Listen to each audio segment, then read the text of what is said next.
고린도전서 16장 10절부터 16절까지 같이 읽습니다. 시작. 하나님의 말씀이 왕의 입술에 있었여 재판할 때에 그의 입이 거르치지 아니하리라. 공평한 저울과 접시 저울은 여호와의 것이요 주머니 속에 저울 저도 다 그가 지으신 것이니라. 악을 행하는 것은 왕들이 미워할 바니 이는 그 보좌가 공의로 말미암아 굳게 섬이니라. 어려운 입술은 왕들이 기뻐하는 것이요 정직하게 말하는 자는 그들의 사랑을 입느니라.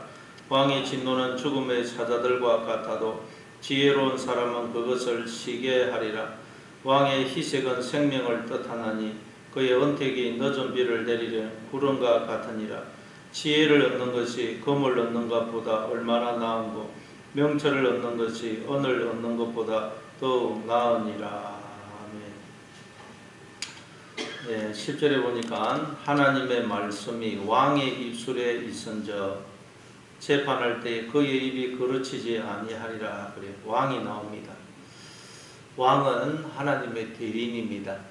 하나님은 왕들을 대리인으로 삼아서 이 세상을 통치하십니다.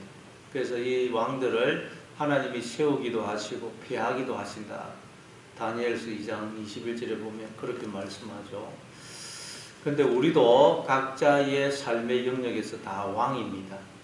그래서 각자의 영역, 또 자기의 삶, 그런 어떤 영역에서 우리는 다 자기가 판단하고 결정하고 또 자기의 삶을 이끌어가지 않습니까? 그런 의미에서 우리도 다 왕이고 하나님의 대리인입니다. 하나님이 직접 하는 게 아니고 우리를 통해서 우리의 삶을 각자의 영역을 통치하고 다스리고 계십니다. 그러면 우리가 어떻게 하나님의 대리인으로서 우리에게 주어진 어떤 삶의 영역, 인생을 바르게 판단하고 결정하고 다스릴 수 있겠습니까? 바로 하나님의 말씀. 하나님의 말씀이 왕의 입술에 있은즉 재판할 때에 그의 입이 거르치지 아니하리라. 여러분, 우리는 하나님의 대리인입니다. 그래서 대리인이기 때문에 나는 내 마음대로 판단하고 결정하고 행동하고 말하면 안 된다. 하나님의 대리인이기 때문에 하나님이 주신 말씀에 근거해서 항상 판단하고 생각하고 결정하고 말을 해야 된다. 이걸 기억해야 돼요. 그걸 우리는 성경은 이스라엘의 수많은 왕들을 통해서 우리에게 보여주는 것입니다. 그래서 그 왕들이 하나님 말씀을 따라 다스리면 그 왕은 하나님께 인정을 받고 쓰임을 받습니다. 그러나 말씀을 버리면 버림을 받죠. 사울 왕과 다윗 왕의 차이가 뭡니까? 사울 왕이 처음에는 겸손히 하나님의 말씀을 붙들었습니다. 그래서 처음에는 하나님께 쓰임 받고 또 자기 민족을 구원하지 않습니까? 그런데 시간이 지나니까 이 사울 왕이 하나님의 말씀을 버리죠. 자기의 생각대로 행해요. 그래서 버림을 받습니다. 사무엘이 사울 왕에게 왕이 하나님의 말씀을 버렸으므로 하나님도 당신을 버렸다 그러죠. 말씀을 버렸더니 그도 버림을 받습니다. 그러나 다윗은 물론 바세바와의 범죄 사건이 있었지만 돌이키고 끝까지 하나님의 말씀을 붙들었어요. 그래서 다윗은 끝까지 하나님께 쓰임을 받습니다. 솔로몬도 처음에는 하나님의 말씀을 붙들었죠. 그가 일천번째 제사를 드린 것도 하나님의 대리인으로서 백성들을 잘 다스리고 재판하기 위해서였습니다. 그래서 하나님 말씀을 붙들었더니까 그가 그 두 창기가 와가지고 이 아이가 누구 아이인지 서로 자기 아이라고 그럴 때에 바르게 판단하지 않습니까? 그러나 이 솔로몬이 말년에는 하나님의 말씀을 버립니다.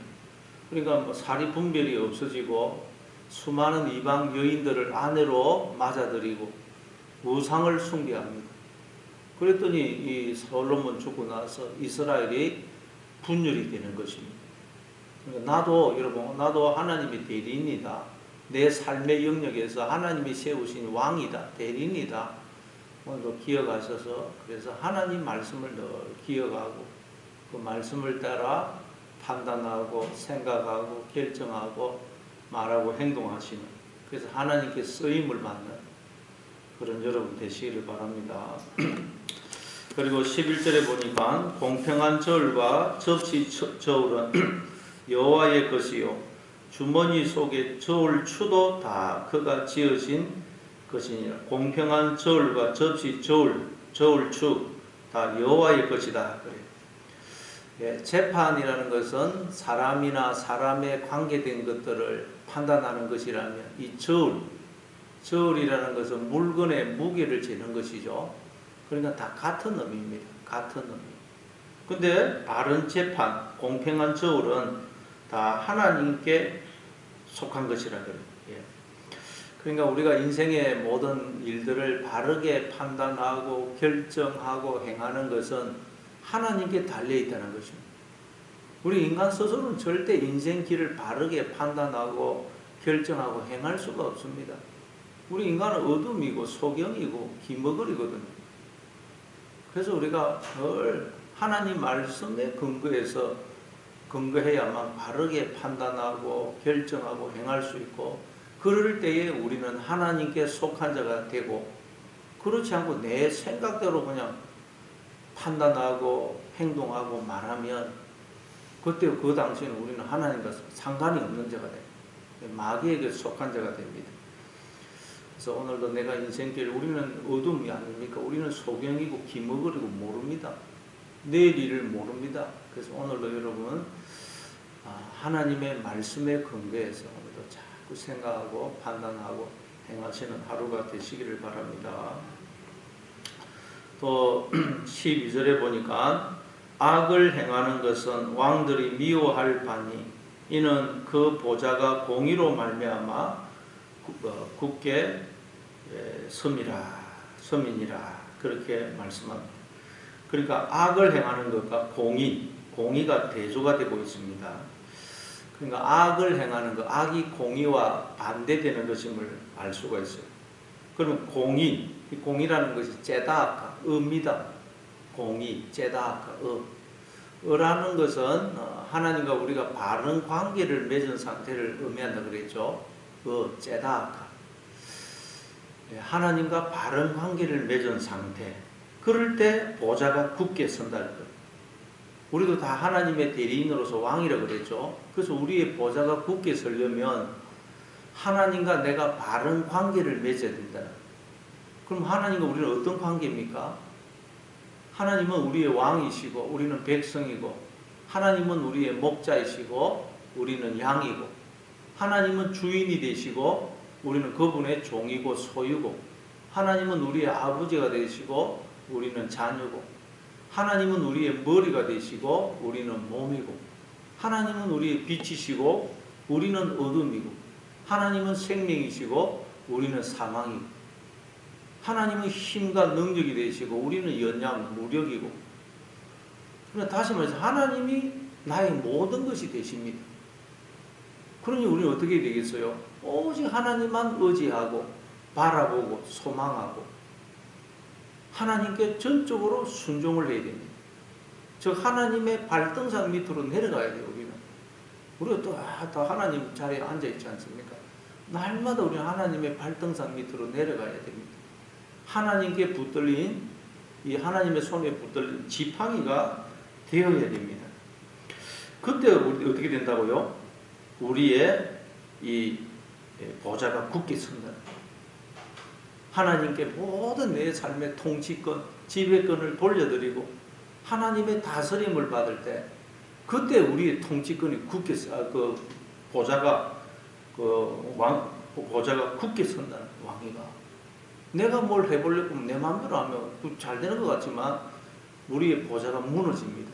그러나 하나님께 다 맡기고 하나님의 다스림을 받을 때 우리의 보좌, 우리가 다 하나님의 대리인으로서 우리도 다 왕이거든요. 근데 그때 우리의 보좌가 굳게 선다. 그래서 야곱도 야복강가에서 한두 배를 얻어맞고 하나님께 완전히 쩔뚝발이 불구사 돼가지고 하나님은 붙으니까 이스라엘이 되지 않습니까? 이스라엘이라는 말은 하나님과 겨루어서 이겼다 그런 뜻도 되지만 하나님과 버금가는 자, 하나님의 통치에 참여하는 자 그런 뜻이 있어요. 사라와 엘의 합성어거든요. 어떻게 하냐면 하나님의 통치에 참여하게 되더냐. 쩔뚝발이 불구자가 되어서 오직 하나님만 붙으니까 이스라엘이 되더라. 오늘도 오직 하나님만 붙드시고 의지하시고 순종하심으로 하나님의 통치에 참여하는 여러분 되시기를 바랍니다. 그리고 13절에 보니까 어려운 입술은 왕들이 기뻐하는 것이요 정직하게 말하는 자는 그들의 사랑을 입느니라. 어려운 입술이 곧 정직하게 말하는 입술과 같은 것임을 알 수가 있죠. 그러니까 정직하게 말하는 입술. 그러면 거짓된 입술은 무슨 말을 하는 입술이겠어요? 성경에 보니까 거짓되다 그러면 하나님을 인정하지 않는 말, 하나님이 없다고 하는 말, 그게 거짓된 말이에요. 시편 14편 1절에 보니 어리석은 자는 그 마음이 이르기를 하나님이 없다 그러죠. 이 세상에서 가장 거짓된 말이 뭐냐? 하나님이 없다고 하는 말입니다. 왜? 하나님이 우리의 빛이 되시고 생명이 되시고 머리가 되시고 내 존재의 근원 뿌리가 되시고 우리의 모든 것이 되십니다. 하나님으로 인해서 우리가 존재하고 이렇게 하루하루 숨을 쉬고 생명을 누리며 살고 있는데 하나님이 없다고 하는 것만큼 거짓말이 없다는 거예요. 그것만큼 더 큰 거짓말이 없어요. 그런데 우리도 사실은 예수를 믿는다고 하지만 마치 하나님이 안 계시는 것처럼 생각하고 말할 때가 얼마나 많습니까? 하나님이 안 계시는 것처럼 막 그냥 우리가 불안해하고 낙심하고 절망하고 남을 비난하고 또 그냥 부정적인 말을 할 때가 얼마나 많아요. 그럼 그때 우리 입술은 거짓된 입술이 됩니다. 그러나 늘 하나님 나와 함께 하신다. 하나님이 이 모든 세상을 통치하시고 주관하시고 나를 지키시고 내 인생을 진리의 길로 인도하고 계신다. 이 사실을 기억하고 우리가 생각하고 말할 때 하나님이 함께 하십니다. 우리가 이 말을 할 때 우리 입술은 바로 어려운 입술이 되고 정직하게 말하는 입술이 되는 것입니다. 오늘도 여러분 하나님이 나와 함께 하신다. 하나님이 이 세상을 통치하고 계시고 나를 지키시고 나를 복을 주시고 나를 가장 진리의 길, 복된 길로 인도하고 계신다. 이 사실을 기억하셔서 이 사실에 근거해서 생각하고 말하심으로 의로운 입술이 되고 또 정직한 입술이 되시는 하나님의 대인으로 살아가시는 여러분 되시기를 바랍니다. 또 14절에 왕의 진노는 죽음의 사자들과 같아도 지혜로운 사람은 그것을 치게 하리라. 왕의 진노는 죽음의 사자들과 같아. 원문에는 같다는 말이 없고 그냥 왕의 진노는 죽음의 사자들이다. 이 사자라는 말은 백수의 왕 사자를 가리키는 게 아니고 말라크, 하나님의 보내신 천사, 사자, 종을 가리킵니다. 말라크. 자, 왕의 진노는 하나님이 보내시는 죽음의 사자라는 거예요.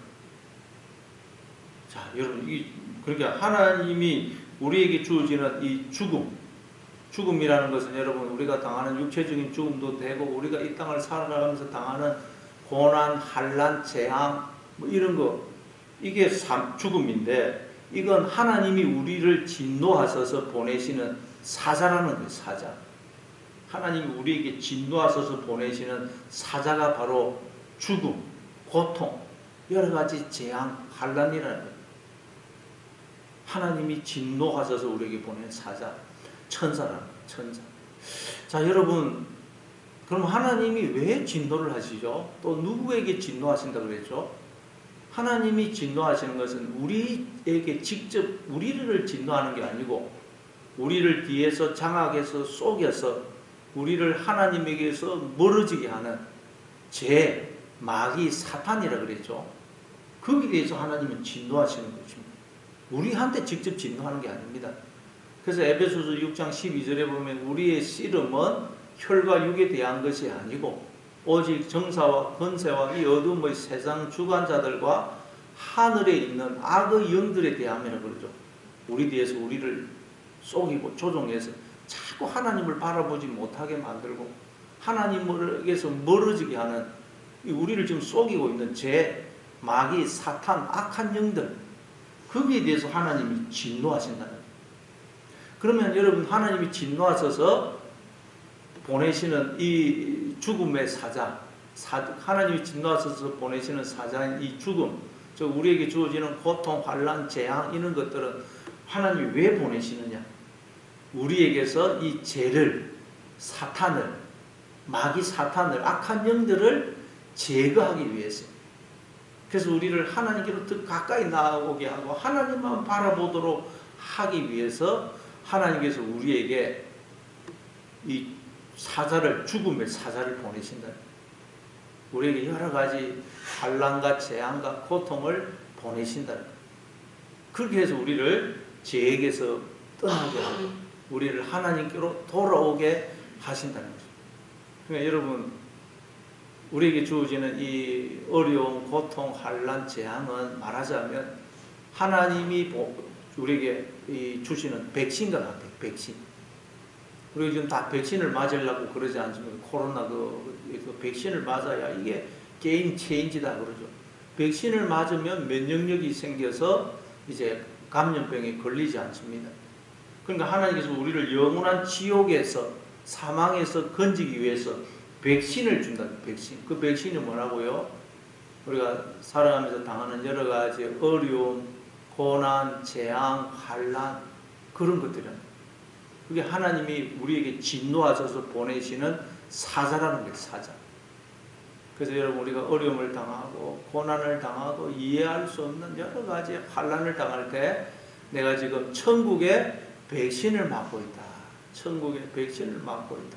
이 백신을 통해서 내가 영원한 사망에서, 지옥에서 이제 건짐을 받게 됩니다. 백신을 맞아야지 면역력이 생겨서 우리가 무슨 어려움을 당해도 우리가 요동하지 않는 것이, 하나님만 바라보게 되는 것입니다. 그래서 고난은 천국의 백신이고 여러분, 축복이에요. 축복. 그래서 오늘도 여러분, 여러 가지 어려움이 있고 고난이 있고 환난이 있다. 천국의 백신을 내가 맞고 있다. 여러분 기억하시기 바랍니다. 또 15절에 보니까 왕의 희색은 생명을 뜻하나니 그의 은택이 늦은 비를 내리는 구름과 같으니라. 왕의 희색, 희색이라는 것은 밝은 얼굴빛. 원문에는 이 왕의 얼굴의 빛 이렇게 되어 있어요. 왕의 얼굴의 빛. 왕이 얼굴의 빛은 생명을 뜻하나니. 옛날에는 왕이 그 사람을 향해서 밝게 웃어주면 그 사람은 사는 거고, 왕이 그냥 진노하면 그 사람은 뭐 죽는 것이죠. 그런데 하나님이 우리를 향하여 늘 얼굴빛을 밝게 해서 우리를 바라보고 계신다는 거예요. 하나님이. 그래서 민수기 6장에 보면 이렇게 이야기하죠. 민수기 6장에 보면 22절 이하에 보면 여호와께서 모세에게 말씀하여 이르시되 아론과 그의 아들들에게 말하여 이르기를 너희는 이스라엘 자손을 위하여 이렇게 축복하여 이르되 여호와는 내게 복을 주시고 너를 지키시기를 원하며 여호와는 그의 얼굴을 내게 비추사 은혜 베푸시기를 원하며 여호와는 그 얼굴을 내게로 향하여 드사 평강 주시기를 원하노라 할지니라 하라. 그들은 이같이 내 이름으로 이스라엘 자손에게 축복할지니 내가 그들에게 복을 주리라. 여기 보니까 여호와는 그의 얼굴을 내게 비추사, 얼굴을 비춘다는 거예요. 얼굴을 내게 비추사 은혜 베푸시기를 원하며, 그렇게 말씀은 하나님께서 우리를 너무도 기뻐하시고 사랑하셔서 끊임없이 은혜를 베풀어 주시는 것을 얼굴을 비추신다. 하나님이 우리에게 얼굴을 비추시는 것으로 설명해요. 계속. 그러니까 여러분, 인간들이 이렇게 생명을 살아가는 것은 하나님이 우리를 보시면서 너무 기쁘고 좋으셔서 계속 우리를 보면서 얼굴빛을 비춰주고 계시기 때문이라. 하나님이 우리에게 생명과 복을 주시고 우리를 지키시고 우리를 깨우치시고 가르치시고 계속 진리 가운데로 우리를 인도하시기 때문에 우리 모든 인간들이 이렇게 생명과 복을 누리면서 살고 있다는 거예요. 그걸 얼굴빛을 비추는 것으로 설명해요. 근데 이제 하나님은 그 얼굴빛을 이제 우리를 통해서 비추기를 원하십니다. 우리를 대리인으로 삼아서. 그래서 마태복음 5장 14절에 보니까 너희는 세상의 빛이라. 우리 보고 이제 세상의 빛이라. 하나님은 우리를 통해서 그 빛을 비추기를 원하세요. 너희는 세상의 빛이라.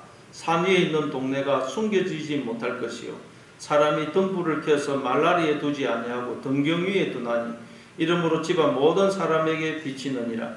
이같이 너희 빛이 사람 앞에 비치게 하여 그들로 너희 착한 행실을 보고 하늘에 계신 너희 아버지께 영광을 돌리게 하라. 우리가 이제 세상의 빛이라는 거예요. 그러면 여러분 이 세상은 어둠이죠. 그러니까 우리가 빛이기 때문에 우리가 이 세상에 빛이고 희망이고 소망이라는 거예요. 우리가 이 세상에 빛을 비추지 않으면 세상은 어둠 속에서 방황할 수밖에 없어요. 그래서 이제 하나님은 우리를 통해서 이 어두운 세상에 빛을 비추기를 원하십니다. 그럼 우리가 어떻게 빛을 비출 수가 있죠? 거기 보니까 그들로 너희 착한 행실을 보고 하늘에 계신 너희 아버지께 영광을 돌리게 하라. 우리가 어떻게 우리 안에 빛으로 들어와 계신 이 하나님, 이 하나님의 빛을 어떻게 비출 수 있느냐? 착한 행실. 우리가 착한 행실을 행할 때에 우리 속에 있는 이 빛을 비출 수가 있다. 그러면 산 위에 있는 동네가 숨겨지지 못한다 그러죠. 산 위에 있는 동네. 갑자기 산 위에 있는 동네가 나오는데 이게 무슨 뜻입니까? 우리는 요즘 산 위에 있는 동네 그러면 우리는 자꾸 달동네를 생각합니다. 산 위에 올라가면 달동네. 막 6.25 이후에 가난할 때 산 밑에 있는 땅은 비싸서 못 사니까 가난한 사람들이 저 산 위에 올라가서 집을 짓고 살아가지고 우리는 산 위에 있는 동네가 달동네라고 생각하는데 이 당시에 산 위에 있는 동네는 부자들이 사는 동네입니다. 가난한 사람들은 산 밑에다가 집을 짓고 살고 이 당시는 부자들은 산 위에다가 뭐 산이라 그러면 우리처럼 이런 높은 산이 아니고 거기는 이렇게 언덕이고 그렇거든요. 야트막한 언덕입니다. 그래서 그 위에다가 아주 화려한 집을 짓고 살았어요. 그래서 산 밑에 있는 동네는 멀리서 보면 안 보이도 항상 산 위에 있는 동네는 어디서든 보입니다. 그래서 산 위에 있는 동네는 반드시 어디서도 보이듯이 우리가 착한 행실을 행하면 반드시 우리 속에 있는 빛이 드러나게 되어 있다는 거예요. 세상 사람들은 어둠 속에서 방황하다가 빛을 찾고 있는데 우리가 착한 행실을 행하면 우리 속에 있는 이 빛이 드러나서 어둠 속에서 방황하는 사람들이 우리 속에 있는 빛을 보고 빛으로 나오게 되어 있다는 거예요. 하나님께로 나오게 되어 있다는 거예요. 그러니까 우리가 뭐 입술로도 물론 전도해야 되겠지요. 그냥 입술로만 예수 믿으라 그래가지고는 안 되고 착한 행실을 행할 때에 우리 안에 있는 빛이 드러나서 어둠 속에서 방황하는 세상 사람들이 빛으로 나오게 되어 있다는 거예요.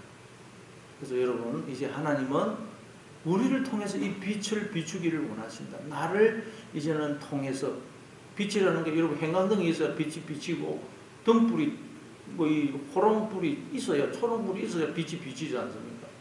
그래서 우리를 그것으로 삼아 등으로 삼아 하나님은 이 세상을 비추기를 원하신다. 그래서 그걸 어떻게 비추게 되는 착한 행실. 항상 하나님의 말씀을 근거해서 말해요. 하나님이 당신을 사랑합니다. 긍정적으로 위로하고 격려하고 우리가 선을 행하고 도와주고 이럴 때 우리 속에 있는 이 빛이 드러나서 비치게 됩니다. 오늘도 여러분 빛을 비추시는 여러분 되시기를 바랍니다. 또 지혜를 얻는 것이 금을 얻는 것보다 얼마나 나은고 명철을 얻는 것이 은을 얻는 것보다 더욱 나으니라. 지혜를 얻는다는 것은 우리가 하나님을 닮은 하나님의 자녀가 되는 걸 말해요. 우리가 자녀를 키울 때도 목적이 뭡니까? 아주 훌륭한 인격, 온전한 인격을 가진 그런 사람으로 자라도록 하기 위해서 우리가 모든 에너지, 물질을 다 쏟지 않습니까? 하나님의 유일한 관심과 목적도 우리를 하나님을 닮은 하나님의 자녀로 양육하는 것입니다. 그걸 위해서 이 세상을 지었었고 그걸 위해서 우리로 인생을 살게 하셨고 우리로 수많은 일들, 사건, 무슨 그런 일들을 경험하게 하셔요. 목적은 뭐라고요? 우리를 하나님을 닮은 하나님의 자녀로 양육하기 위해서입니다. 그게 하나님의 유일한 관심이고 목적이에요. 그것 때문에 예수님이 오셔서 십자가까지 졌었어요.